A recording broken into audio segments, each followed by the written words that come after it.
Hello guys, हजुरलाई kitchen च्यानलमा स्वागत छ। आज म बनाउँदैछु हजुरहरूको अगाडि खिर बनाएर रेसिपी तयार गर्दैछु। मैले 1 लिटर दुध लगेछु, अनि पछि थोरै चामल, अनि पछि यो खिरमा हाल्ने मसलाहरू, अनि पछि चिनी हजुरहरूले जति नै आफूलाई गुलियो मनपर्छ त्यति नै लिन सक्नुहुन्छ। अनि पछि मैले अघि चाहिँ यो भाँडा गरम गरेको थिएँ दुध, अनि त्यही भएर मैले चाहिँ आफ्नै हिसाबले दुध लाँदैछु। अनि किनकि गिलो बनाउने हो नि त, अनि त्यही भएर मैले चाहिँ दुध यति नै लगेछु। 1 लिटर दुधमा चाहिँ मैले चामल यति नै लगेछु। अनि मेरो खिरहरू प्रायः जस्तो मलाई गिलो नै मनपर्छ, त्यही भएर आज म हजुरहरूलाई बनाएर देखाउँदैछु। हेर्नु होला, हजुरहरूलाई मन पर्यो भने लाइक गर्नु होला। अनि केही मैले मिस्टेक गरेछु भने पनि हजुरहरूले भन्न सक्नुहुन्छ, यो मिस्टेक भयो भनेर कमेन्ट गर्न सक्नुहुन्छ। पछि मैले यसपछि लिएछु चिनी, किनकि मलाई स्विट कम मनपर्छ नि त, अनि त्यही भएर मैले यति नै हालेछु चिनी। अनि आफूलाई जति नै मनपर्छ गुलियो, अनि पछि त्यति नै हाल्न सक्नुहुन्छ हजुरहरूले।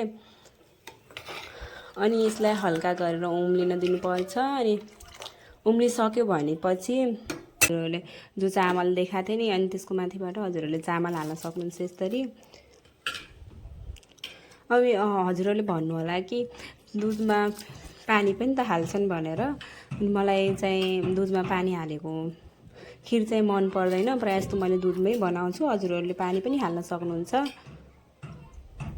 10 मिनटसम्म यसरी पकाइरहने। अनि जबसम्म चामल गिलो पाक्दैन नि त तबसम्म चाहिँ पकाइरहनुपर्छ 15-20 मिनट जति। अनि पछि त्यसमा पकाइसक्यो भने चाहिँ यसमाथिबाट अनि पछि यो पनि हजुरहरूले हाल्न सक्नुहुन्छ, हजुरहरूले हेर्न सक्नुहुन्छ। अनि यतिको भयो भने चाहिँ मैले जो हजुरहरूलाई देखाएको थिएँ नि त्यो मसला यसमाथि एड गर्न सक्नुहुन्छ।